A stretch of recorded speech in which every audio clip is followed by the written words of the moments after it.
The meeting room on level 7 of the Northern Command building had no windows. It was the kind of room built for decisions that nobody outside was supposed to know about. The chairs were plain metal, the table was old and scratched from years of use, and the light overhead buzzed faintly the way old fixtures do when nobody bothers to replace them. Colonel Aaron Drake stood at the front of that room and looked at the 6 people sitting across from him. They had all been pulled from other duties with almost no explanation, and most of them were not pleased about it. None of them had been told what the meeting was about. Aaron had made sure of that. He set a single folder on the table and left it closed.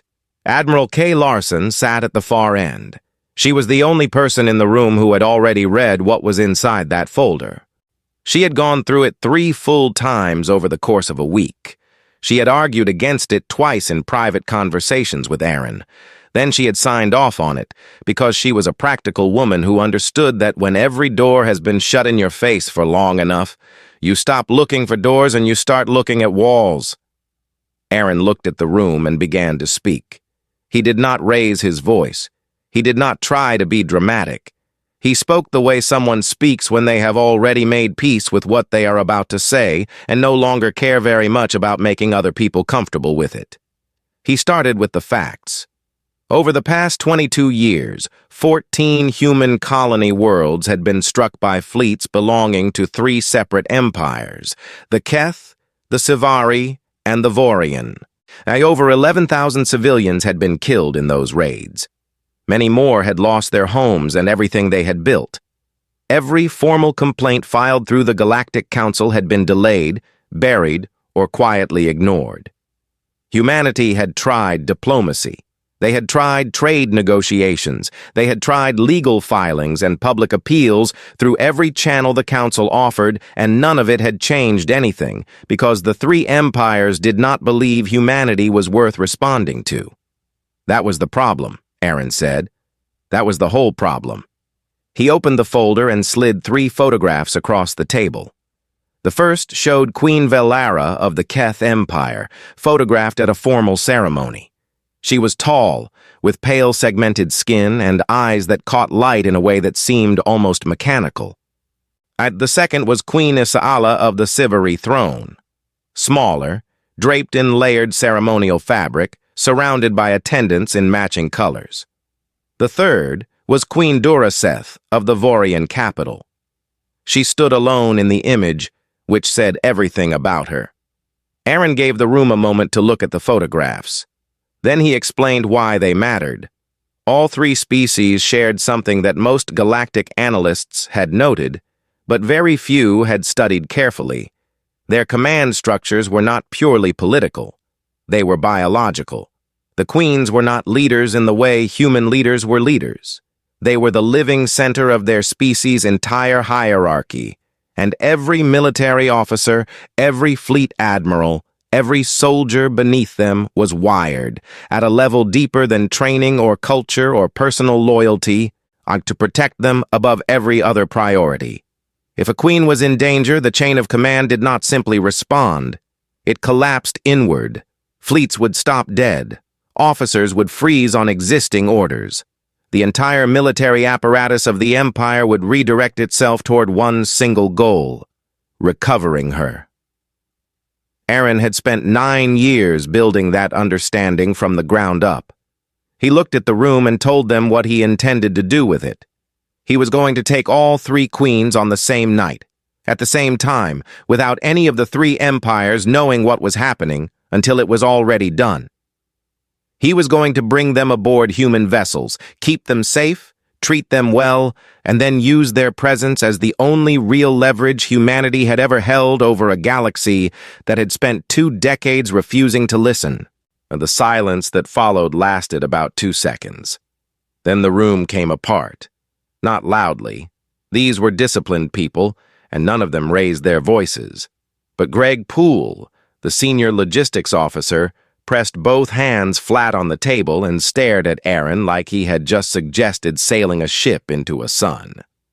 Lieutenant Claire Moss shook her head before Aaron had even finished his sentence. 2 others started talking over each other in low, clipped voices, and a 4th man pushed back from the table slightly, as if he needed physical distance from the idea. "That is a simultaneous act of war against 3 empires," Greg said flatly. "Yes," Aaron said, "it is. We would be gone inside a week." "Maybe," Aaron said. "But think about where we are right now. 14 colonies raided, 11,000 people dead. For the Council has not acknowledged a single complaint in 4 years. We are already in a war, Greg. We are just not fighting it yet." Kay spoke then, for the first time since the meeting had started. She had not moved from her seat or changed her expression through any of it.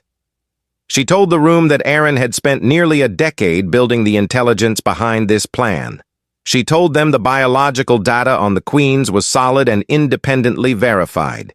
She told them the location intelligence was current, and the operational window Aaron had identified was real. She said she had reviewed every detail of it, that she had not wanted to approve it, and that she had been unable to find a reason not to. The room quieted. Aaron walked them through the 3 extraction plans one at a time.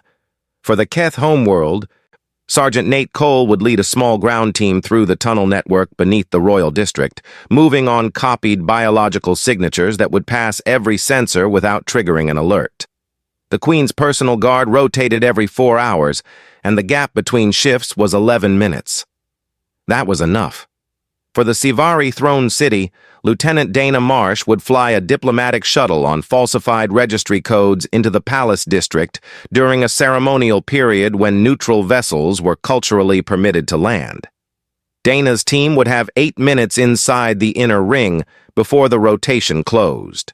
For the Vorian capital, Aaron would lead the 3rd team himself. The Vorian were the most dangerous. Their queen was the most heavily guarded, and their security operated on instinct as much as protocol. Aaron had built that operation with the highest risk because he had decided from the beginning that if one of the 3 extractions had to go wrong, he wanted it to be the one he was standing in. The room was quiet for a while after that. Greg Poole looked at the photographs on the table. "What if one of them gets hurt?" he asked. "They will not be," Aaron said. "You cannot guarantee that." "No," Aaron said. "But I can tell you that those 3 women will be treated better on our ships than 11,000 of our people were treated when they were killed in their beds during Keth raids. I can guarantee that part." Nobody had an answer for that. The kind of quiet that follows a true thing settled over the room and stayed there. Kay ended the meeting shortly after. She told everyone present that the operation did not exist. The folder did not exist. Anyone who could not accept that reality should leave the room immediately. Nobody left. Aaron gathered the photographs and put them back inside the folder. He walked to the door without looking at anyone and did not say anything else. He had 2 weeks, a team to build, and a galaxy to make pay attention. He did not waste any of it. The night Aaron had chosen was moonless on 3 different worlds at the same time. He had spent 6 weeks cross-referencing astronomical cycles, ceremonial calendars, and guard rotation schedules across 3 separate empires until he found the one date where everything lined up just enough. Not perfectly. Nothing in an operation like this could ever be perfect. But enough. That was all he had ever asked for. Enough. Nate Cole moved through darkness. The tunnel beneath the Keith Royal District was not built for comfort. It was narrow and low and smelled of minerals and age, the kind of smell that belongs to places that have been sealed from the outside world for a very long time. Nate had 6 people with him, and none of them made a sound that was not absolutely necessary. They wore suits that masked their heat signatures and their scent, and each of them carried a biological tag clipped to the inner lining of their gear, copied from the identification records of Keth maintenance workers who had no idea their clearance data had ever been borrowed. Every sensor in the tunnel walls stayed quiet as they passed.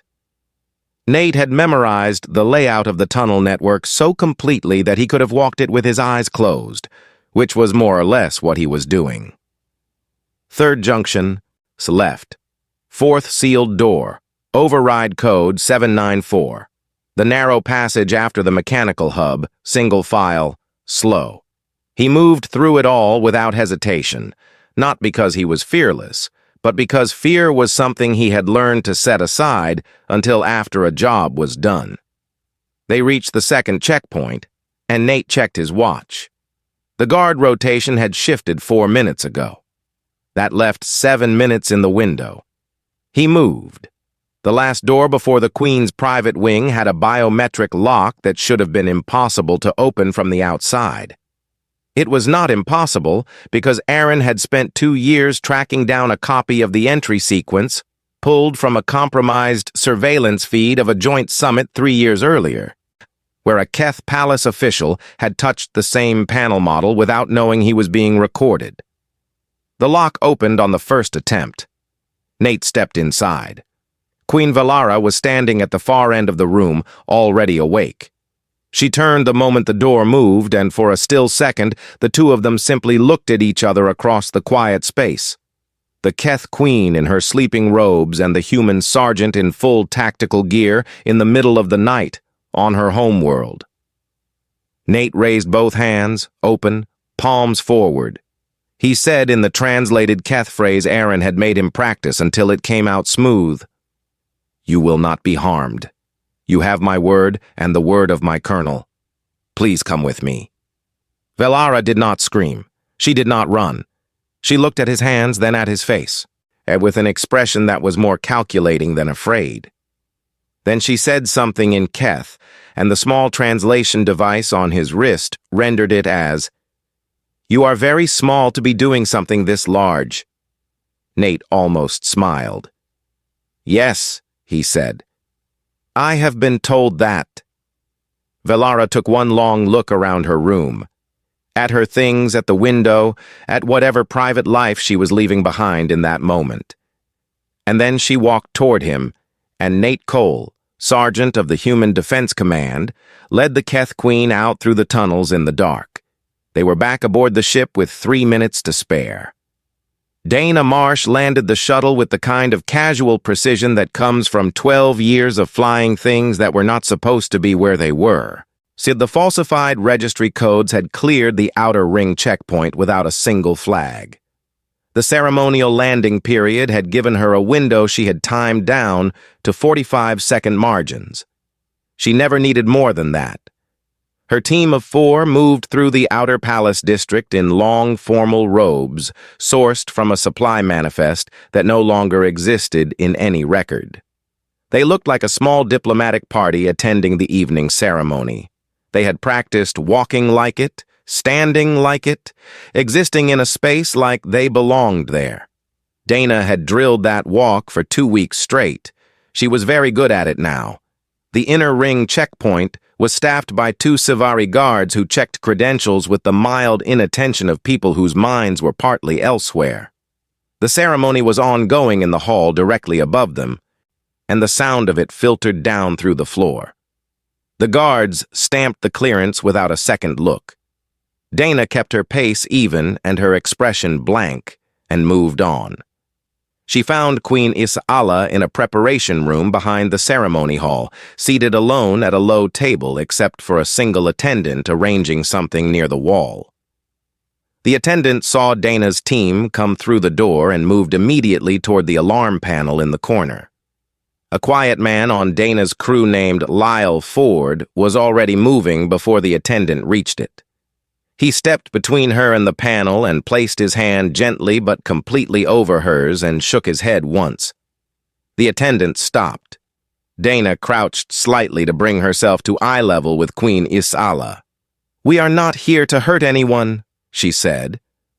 "Oh, the Queen will be treated with full respect the entire time. I need you to come with me now, and I need it to be quiet." Is'Ala studied her with large pale eyes that did not blink the way human eyes did. "Why?" the Queen asked. Her translated galactic common was clean and unhurried. "Because your empire has been hurting our people for a long time," Dana said, "and nobody would listen to us. So now someone is going to listen." Is'Ala held her gaze for a moment longer. Then she stood from the table, smoothed her ceremonial robes with a careful hand, and walked toward the door as if she had simply decided to go for an evening walk. Dana exhaled very slowly through her nose and followed. They were back aboard the second vessel before the ceremony upstairs had finished. Aaron's operation was the loudest of the three, not by design. He had planned the Vorian extraction with the same care as the other two, but the Vorian were different from the Keth and the Sivari in a way that no amount of intelligence work could fully account for. Their royal security ran on instinct as much as protocol, and a young guard running an unscheduled patrol route came around a corner at exactly the wrong moment and came face to face with Aaron's team in a corridor they were not supposed to be in. The guard went for his weapon. The firefight lasted 40 seconds. Aaron's team had the advantage of surprise, better close-quarters training, and the particular focus of people who know that a single mistake will end not just the mission, but the entire plan. No one on the human side was killed. 2 Vorian guards were hit and went down, and Aaron's medic was over them within seconds, because Aaron had been extremely specific about that before the team had ever left the ship. If anyone goes down, you treat them, regardless of which side they are on. He did not explain the order. He did not need to. Queen Duraseth was standing on a raised platform at the center of a formal ceremony when Aaron came through the main doors. She was surrounded by the senior officers of the Vorian Empire, all of them in full dress, and the hall was full of people. The ceremony stopped the instant Aaron's team walked in. Every head turned. The silence was the loudest thing Aaron had heard all night. He walked straight to the base of the platform without slowing and stopped there and looked up at the Queen. "I am Colonel Aaron Drake of the Human Defense Command," he said. She clearly, and without any performance in his voice. "Your guards in the East Corridor are secured and being treated for their injuries. No one has been killed. I need you to come with me." Queen Duraseth looked down at him with an expression that had fury in it and something colder behind the fury, the particular calculation that takes over when a person realizes that emotion is not the most useful tool they have right now. "You know what you have done?" she said. "Yes," Aaron said. "And you still came here?" "Yes," he said again. She held his gaze for a long moment. Then she came down from the platform herself, without being prompted, without being touched. She had pride, and she understood that resisting in that room, in front of her own people, would cost her more dignity than walking out on her own terms. She walked past Aaron without looking at him and out through the doors. Aaron followed. All 3 ships were in transit within 4 hours of the first team moving. 3 queens, 3 empires. 0 human deaths. Aaron sat in the command room of his vessel and watched the Vorian homeworld fall behind them on the navigation screen. He did not feel proud of himself. He felt the particular weight of a man who has done something that cannot be undone, and who now has to make sure it was worth doing. He keyed his communicator and sent a short message to Kay Larson. It said, "All 3, clean, heading home." Her reply came back 11 seconds later. It said, "Good, because the galaxy is about to catch fire." She was not wrong about that. The first signal came from the Keith Royal District 6 hours after the extraction, and it was not broadcast publicly. The Keth were far too proud for that. But it moved through military channels fast enough that 3 other empires had intercepted fragments of it within the hour. It was short and encrypted, but the fact that it existed at all was enough. In galactic military communication, an encrypted emergency pulse from a royal district in the middle of the night said everything without saying anything. The Sivari throne city went completely silent by morning. Not the ordinary silence of nighttime, the specific, deliberate silence of a government that has discovered something has gone wrong and is trying to control the story before the story controls them. Diplomatic transmissions stopped mid-sequence. Scheduled council correspondence was put on hold. A trade delegation that had been preparing to depart the Sivari homeworld was quietly told to wait. The Vorian capital did not go silent at all. It went loud. By midday, Vorian military channels were broadcasting a carrier signal on every available frequency.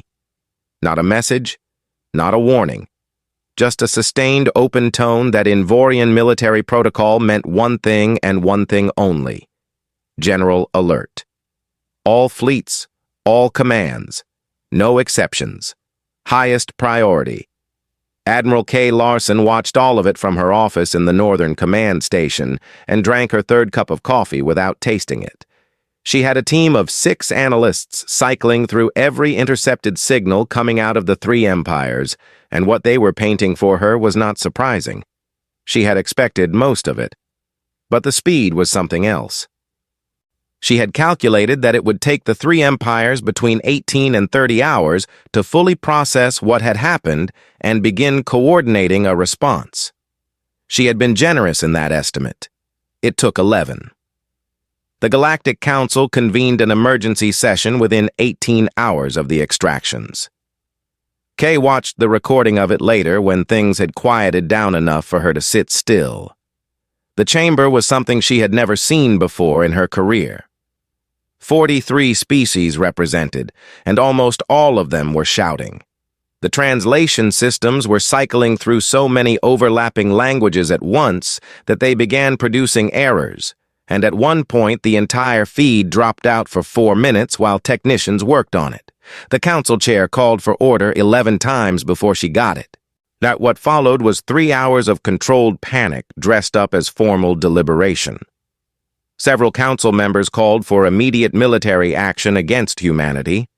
2 of them proposed a formal joint strike, something that had never been put to a vote against any member species in the council's 400-year history. The Keth ambassador sat through all of it without saying a single word. He had his hands folded on the table in front of him, and he stared at a fixed point on the far wall.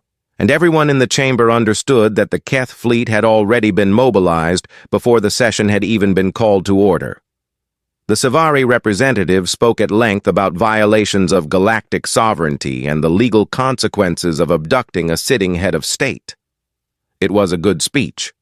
It did not address the fact that the Savari had conducted 4 uncontested raids on human agricultural colonies in the past decade without a single formal sanction from the council that was now so concerned with the law. Kay turned the recording off when that part started. Outside the council chamber, the military picture was moving fast. Within 36 hours of the extractions, a combined force of over 200 alien warships had oriented toward human space. They came from all 3 empires, and they came in the kind of formation that does not exist for show. Tight, organized, positioned for a coordinated strike. But they did not cross the boundary line. They stopped just outside it and held. Kay looked at that map for a long time and understood what it meant. They were afraid of making a mistake. Which meant they were afraid of doing something that would put the queens at risk, which meant Aaron's plan was already working, even before he had sent a single word. She sent him a message telling him what the map looked like. His response came back 20 minutes later. He said he wanted to wait another 6 hours before the broadcast. He said he wanted the fleets to sit out there a little longer and feel the weight of the situation before he spoke into it. He said fear was only useful if it had time to settle into something real. Kay approved the delay and went back to her screens. Aaron recorded the broadcast from the small communications room just off the bridge of his ship. He sat in a plain chair in front of a plain wall and looked into the camera. He did not wear his dress uniform, but he wore the same field jacket he had been wearing since the operation started. He had not slept more than 4 hours in the past 2 days, and he made no effort to hide it. He wanted to look like what he was, a tired man who had done something very serious for very serious reasons and was not embarrassed by either. The broadcast went out on all standard galactic frequencies. Every fleet would receive it. The council chamber would receive it. Every empire with a communications array pointed at that region of space would have it within minutes. He spoke clearly and without any aggression in his voice. He gave his name and his rank. He confirmed that all 3 queens were aboard human vessels. He confirmed that all three were unharmed, in full health, properly fed, and housed in comfortable quarters. So he stated that formal health confirmations from independent medical scans would be transmitted within the hour, and that personal attendants for each queen had already been contacted through diplomatic back channels. Then he said the part that everything else had been building toward. He told the assembled fleets, on the record and in plain language, that they could continue moving toward human space if they chose to. He said he understood the impulse, and he was not going to pretend he would not do the same in their position. But he told them to consider one thing before they moved. Every decision they made from this point forward was being observed by three queens who were alive and well and paying very close attention to how their empires behaved. When those queens eventually went home, and he was clear that they would go home, they would know exactly which admirals had pushed toward a confrontation and which had chosen patience. He said it the way someone reads a fact from a report. No emphasis, no threat in his tone. Then he said one more thing, and this was the part that he had rewritten 6 times before he settled on the version he wanted. He said that humanity had filed 14 formal complaints with the Galactic Council over 22 years. He said that 11,000 civilians had died in raids that the Council had never condemned, never investigated, and never held anyone responsible for. He said that humanity had come to this moment not because it wanted to rule anything or destroy anything or frighten anyone, and it had come here because it had been left with no other path. "We are asking for a seat at the table," he said. "We have been asking for 22 years. We are done asking." He cut the transmission.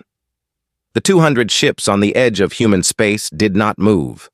They sat there for the next 2 days, holding position, while the empires behind them argued with each other through encrypted channels about what to do next. The Vorian wanted to push. The Keith military was still waiting on orders from a chain of command that had seized up the moment the Queen's absence was confirmed. The Civery sent 3 separate messages to the Human Defense Command that were worded like demands but read like questions. Kay handled all of them. She kept the responses simple, polite, and completely non-committal. She acknowledged receipt of each message. She confirmed the Queen's safety each time. She offered medical confirmation documents on request. She gave nothing else. Back on Earth, the public still had no idea any of this had happened. Kay had kept the entire operation out of civilian networks, and the people who knew were few enough that the silence held. She was aware that it would not hold forever, and she had a communication plan ready for when it broke. But she wanted the situation to be stable before that happened. She was still working on stable. On the 3rd day, a new message came in. It was not from any of the 3 empires. It was from Envoy Kale of the Civari Diplomatic Corps, one of the oldest and most senior diplomats the Galactic Council had on its active roster. The message was brief and made no mention of what had happened. It simply asked if humanity would be willing to receive a council delegation. Kay read the message twice. Then she walked to the window of her office and looked out at the dark and thought about the fact that the Galactic Council, an institution that had existed for 400 years and had never in that time traveled to anyone, was now asking permission to come to them. She sent the reply herself. It said yes. The quarters Aaron had arranged for the queens were not cells. That had been one of his earliest and most deliberate choices when planning the operation, made months before the first team ever moved. He had pulled the best available rooms on each of the 3 vessels, the kind normally reserved for senior officers on long, deep space deployments.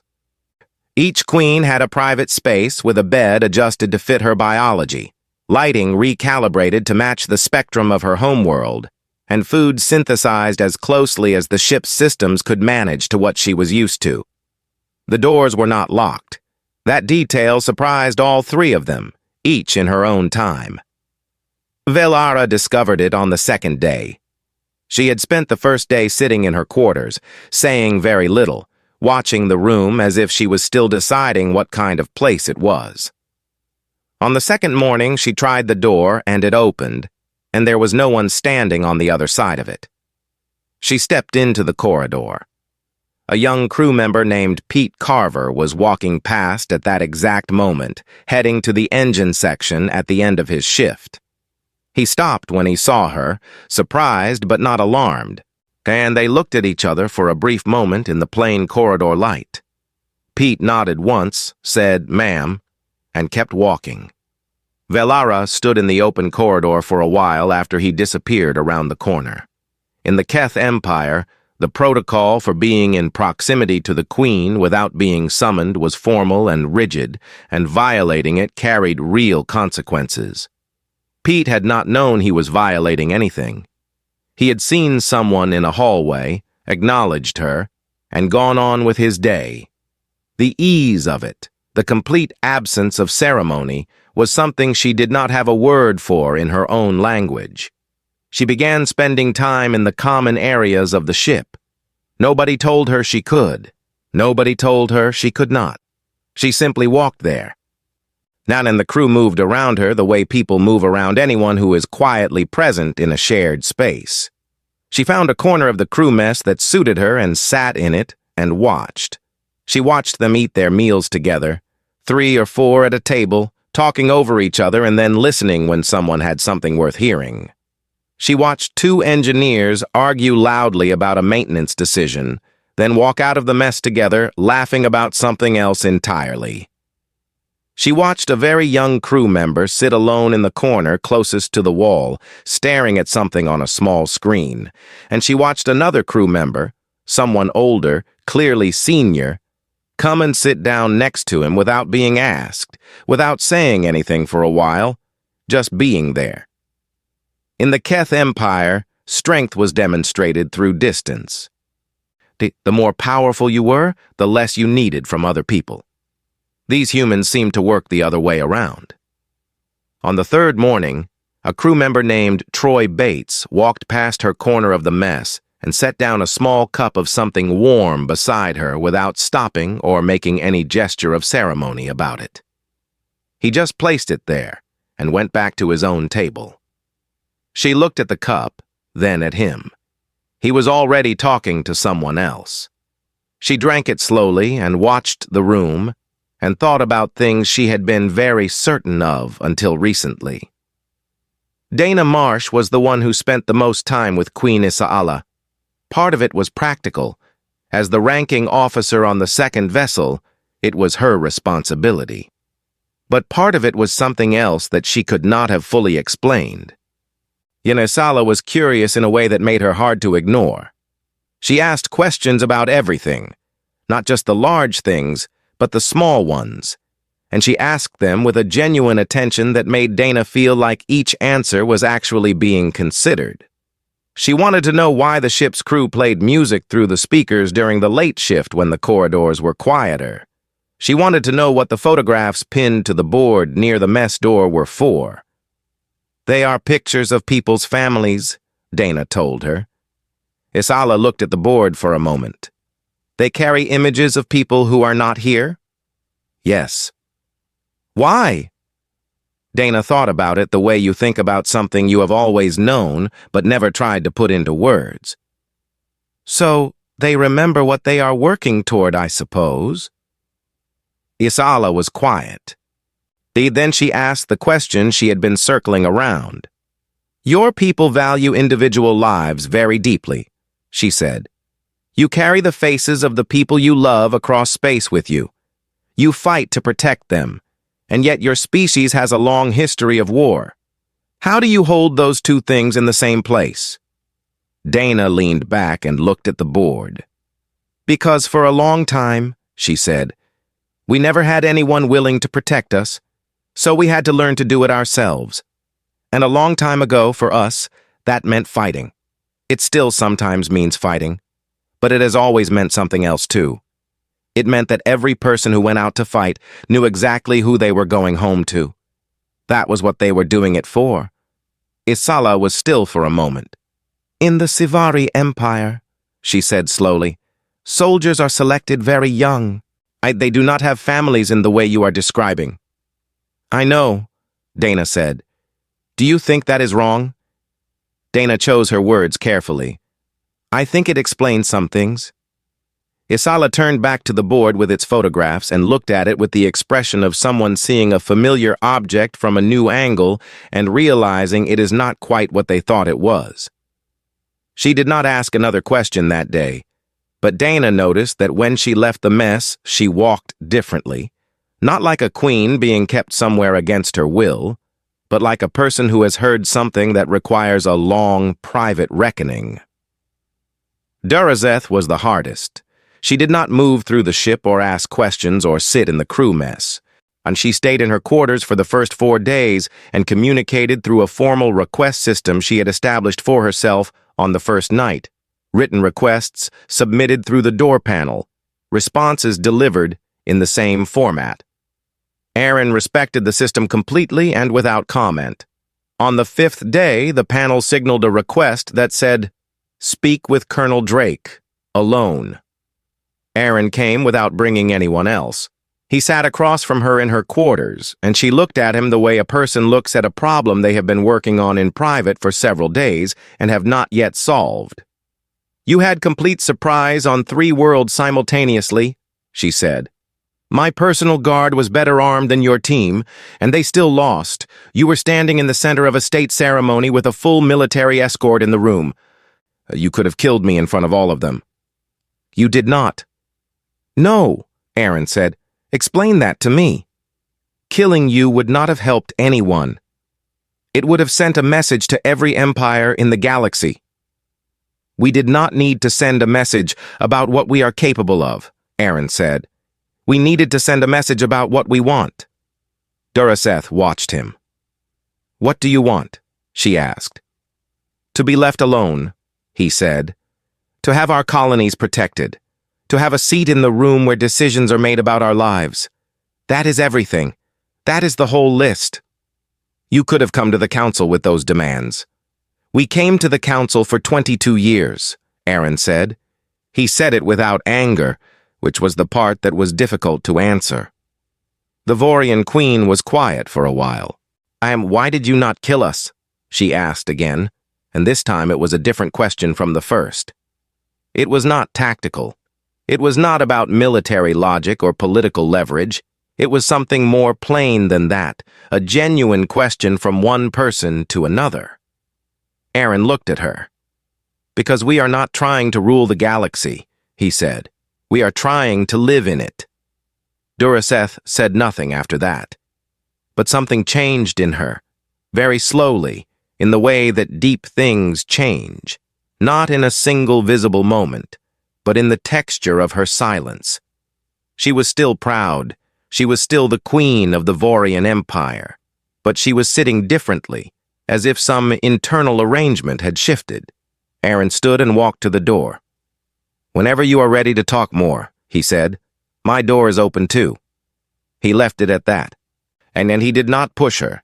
He did not need to. She asked to see him again the following morning, and they sat together for 2 hours, and by the end of it, they were not quite enemies anymore. It was not friendship. It was something more careful than that.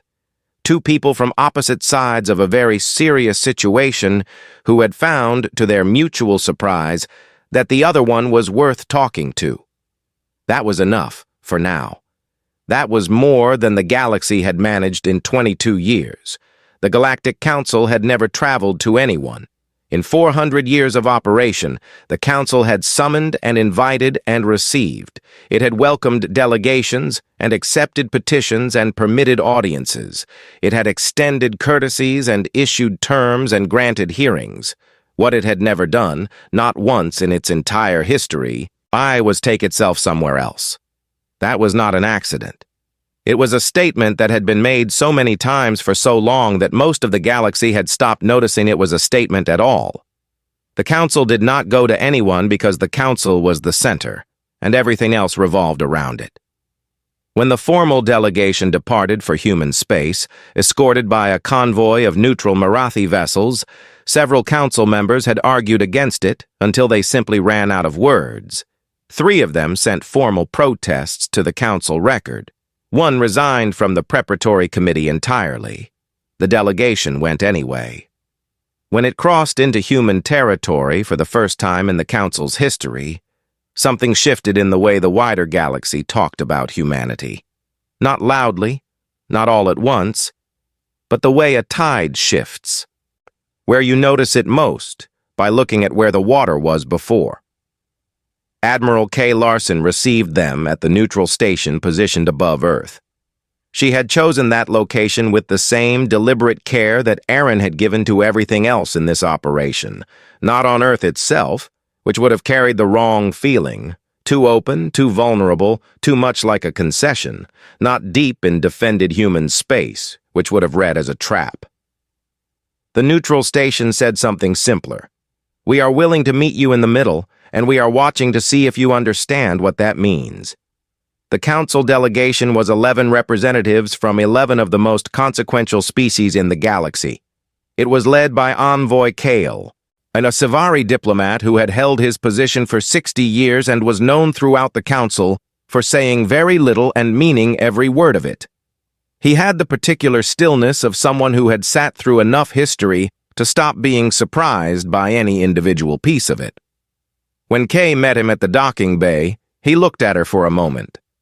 You have done an extraordinary thing, he said. We did what we had to do, Kay said. Yes, he said, without any irony at all. That is what makes it extraordinary. The queens arrived separately, aboard their respective vessels, each escorted to the station by a small honor detail of human crew. Aaron had asked each of them privately in individual conversations whether they were willing to appear at the meeting. He had told all three of them clearly that they would be returned to their homeworlds regardless of their answer. He said it was their choice, not a condition. All three had said yes. They entered the meeting room one at a time, and the effect on the Council delegation was something that was difficult to describe precisely. These were experienced diplomats who spent their careers managing their expressions and presenting exactly what they intended to present. But when Velara walked in, Kale's aide made a small, involuntary sound. When Isala entered and the Sivari representative saw his own queen walking freely into the room and taking a seat without anyone directing her, he pressed his lips together and looked at the table. When Duraseth entered last, two representatives stood without meaning to. Aaron and Kay sat on one side of the long table. The 11-member Council delegation sat on the other. The three queens stood at the head of the table, between the two sides, belonging to neither. Velara spoke first, and she did not speak gently. She told the Council that she had been taken from her homeworld by 6 humans in the middle of the night, and that not one of those 6 humans had threatened her, touched her without cause, or spoken to her with anything less than basic respect. She said she had spent 8 days aboard a human vessel, moving freely through its spaces, watching how its people lived and worked and treated each other. She said that the Council needed to stop doing the thing it had been doing for 22 years, which was choosing not to see what was directly in front of it. Humanity was not a small species having a difficult period, she said. Humanity was a species that had been pushed to the edge of what any people can endure, and had responded by doing something that no one else in the galaxy had ever had the nerve or the precision or the restraint to do. They had not burned anything. They had not killed anyone. They had done the most difficult, careful, dangerous thing available to them, and then they had treated the people they took with more dignity than the Keth Empire had ever shown a human colony. They did not do this because they are violent, Velara said. They did this because they have been patient for 22 years, and patience runs out. Isala spoke next. She was quieter and more measured, but what she said was more direct in its own way. She told the Council that the Sivari Empire had conducted 4 uncontested raids on human agricultural colonies in the past 10 years. She said this clearly and on the formal record, in front of the full delegation, looking at no one in particular. She said that no legal justification for those raids had ever been filed with the Council, because none existed. She said that the Savari Empire would be submitting a formal acknowledgement of that record to the Council within 30 days, accompanied by a reparations proposal addressed to the Human Defense Command. The room was very still. Duraseth did not rush to fill the silence. She let it sit until it was fully settled. When she spoke, she looked only at the Council delegation. She told them that she had asked Colonel Drake a question while she was aboard his ship. She had asked him why he had not killed her when he had every opportunity and every reason to do so. She said he had told her that humanity was not trying to rule the galaxy. They were trying to live in it. She said she had spent several days deciding whether she believed him. "I do," she said, and she sat down. The treaty took 9 hours to draft. Aaron sat through every hour of it. Kay handled most of the language, which was the right call, because Kay had a patience for precise wording that Aaron genuinely did not. A council legal team worked alongside them, and several times the room became complicated enough that a short recess had to be called while people walked out, breathed, and came back. It got done. Humanity received full protected status under the council charter. Any armed action against a human colony would now constitute an act of war against the Council itself, triggering a collective response. Human trade routes received formal recognition and Council protection. Reparations processes for the 14 raided colonies were written into the agreement as a required action item, not a recommendation. And humanity was given a permanent seat on the Galactic Council, effective the moment the document was signed with full speaking and voting rights. Aaron signed his name at the bottom. He did not feel triumphant. He did not feel the sharp, high feeling he had expected when he had imagined this moment during all the years of planning it. What he felt was something quieter and heavier. The feeling of a weight that has been carried so long that the body has forgotten it was ever not there. And then the weight is set down, and the body does not know quite how to stand without it.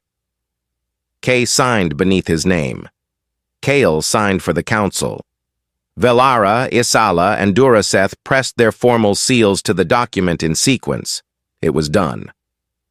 3 weeks later, Aaron was back in the Northern Command building, sitting in the same briefing room on Level 7 where the whole plan had started. The light still buzzed. The table still had the same scratches.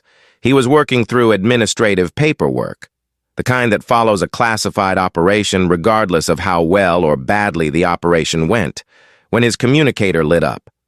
The message was from the Keth Empire. It carried a formal diplomatic header and the royal seal. It was addressed to him by name. He read it. It thanked him in careful formal language for the treatment Velara had received during her time aboard his ship. It extended an open invitation for him to visit the Keth homeworld as a recognized diplomatic guest. It noted that Velara had reviewed the preliminary treaty language and found it acceptable. Then, at the very bottom of the message, separated from the formal section by a space and written in a smaller, plainer script that was clearly not produced by any diplomatic office, were 4 words in translated Galactic Common. "You were very small." Aaron read those 4 words twice. Then he put the communicator down on the scratched old table and sat in the buzzing light of that windowless room, and for the first time in longer than he could easily remember, he smiled. The galaxy had not surrendered to human firepower. It had not surrendered to the size of the human fleet or the reach of the human military or the volume of human threats. It had surrendered to the one thing none of the empires had ever prepared for, a species that had been underestimated for so long that it had learned to do the impossible, and then, when the impossible was done, had chosen to be kind. That was the part they had never seen coming. That was always the part they never saw coming.